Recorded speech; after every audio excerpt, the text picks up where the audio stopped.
Salut à toutes et à tous, c'est Lucas, j'espère que vous allez bien. On se retrouve pour une nouvelle vidéo, on va aborder ensemble les dernières actualités qui sont arrivées cette semaine du côté de la Scuderia Ferrari. Il y a quelques sujets intéressants sur lesquels on peut discuter, les tests de Barcelone avec la SF24 pour Charles Leclerc et Lewis Hamilton qui ont eu donc l'opportunité de tester les pneus Pirelli 2026. On abordera également l'officialisation de l'arrivée de Guanyu Zhou en tant que troisième pilote pour la Scuderia Ferrari. On abordera aussi quelques informations au niveau de la présentation de la SF25 qui arrive très bientôt et qui a d'ailleurs poussé son premier cri lors de la journée du vendredi. Et ensuite, on conclura avec quelques images des équipements de la Scuderia Ferrari pour la saison 2025. Alors pour les tests à Barcelone avec la SF24, la première journée sur le circuit de Barcelone a été une journée assez inhabituelle du côté de la Scuderia Ferrari en termes de séance d'essai.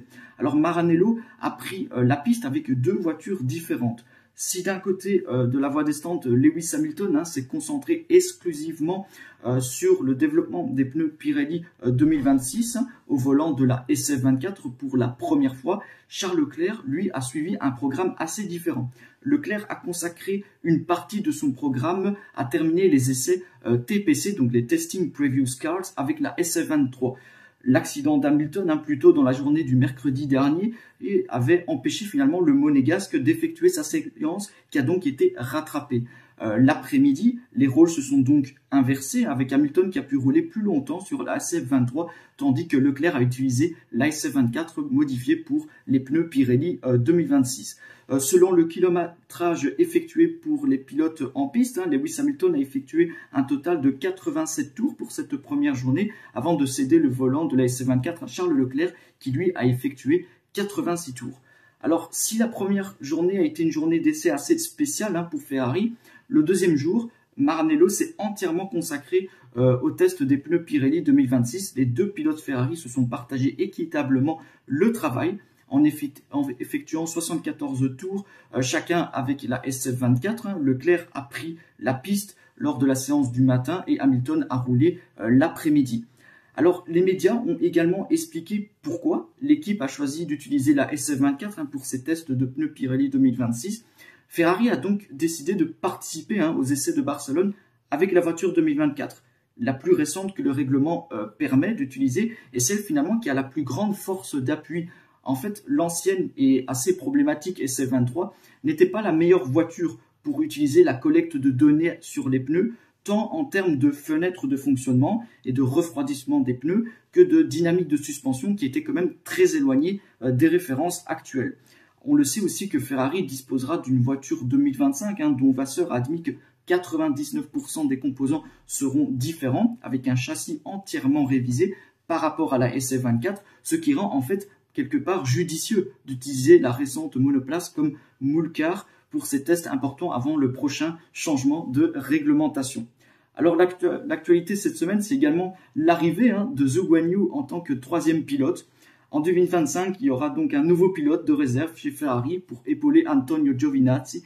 Après avoir mis fin à son aventure en F1 avec Sauber, Guanyu Zhou portera la combinaison rouge. À la fin de la saison dernière, sa troisième en Formule 1, le pilote chinois avait cherché des moyens de rester dans le paddock, frappant aux portes de nombreuses équipes, dont Red Bull et Ferrari.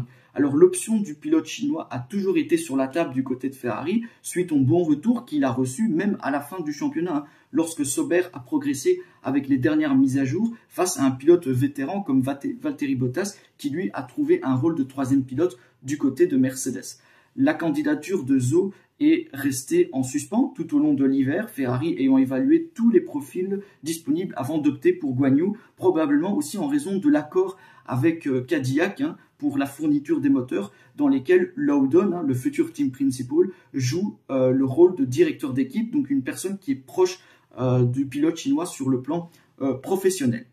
Ensuite, on aborde également la présentation de la SF25. Ferrari dévoilera à Londres l'ancienne SF24, peinte en rouge plus foncé. La nouvelle voiture devrait revenir au ton mélangé entre la F1 75 et la F 2008, donc un rouge beaucoup plus intense et un peu plus sombre.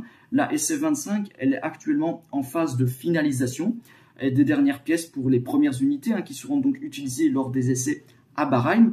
Les usines sont donc appelées à cette période à travailler 24 heures sur 24 dans les semaines précédant le dévoilement, comme l'a rappelé Frédéric Vasseur, être parfait et être prêt pour les essais de pré-saison après l'arrêt hivernal, c'est toujours un défi. Alors à Fiorano, le 19 février, donc le lendemain, la SF25 devrait effectuer une journée de tournage de 200 km, 67 tours. Les deux pilotes, Charles Leclerc et Lewis Hamilton, se relayeront au volant de la SF25. Ils vont se partager ainsi la journée et parcourir chacun plus de 100 km.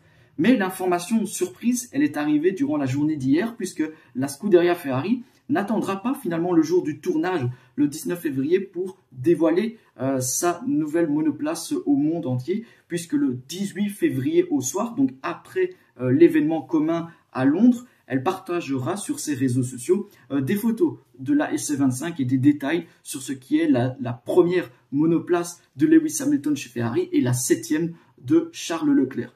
Ferrari a également démarré la nouvelle voiture pour la première fois avec une vidéo qui a été publiée hier sur les réseaux sociaux de l'équipe. La SF25, le projet SF25 prend donc vie. Alors pour conclure cette vidéo, je vous laisse quelques images des équipements de la Scuderia Ferrari pour la saison 2025. Encore une fois, on voit ce rouge intense qui revient et donc ce sont des indices supplémentaires sur ce qui nous attend au niveau des couleurs de la SF25. Donc on a aussi ce blanc qui commence à prendre de l'importance. Donc on pourrait revenir à un rouge un peu plus foncé, un rouge qui rappelle la F1 75 mais aussi la F 2008 avec ce blanc qui ferait son retour en remplaçant le jaune qu'on a connu sur la SF24. Donc voilà, c'était une courte vidéo, mais une vidéo qui aborde les dernières actualités du côté de Ferrari. Moi je vous retrouve plus tard pour une prochaine vidéo où on entrera un peu plus dans les détails concernant le projet 2025. Les premiers tests avec cette voiture vont arriver assez rapidement. On entre dans le vif du sujet. Donc comme d'habitude, n'hésitez pas à me partager vos commentaires et vos réactions. N'hésitez pas à liker et partager la vidéo et surtout à vous abonner et activer la cloche. Moi je vous retrouve très vite pour une prochaine vidéo et jusque là, portez-vous bien et sempre Forza Ferrari.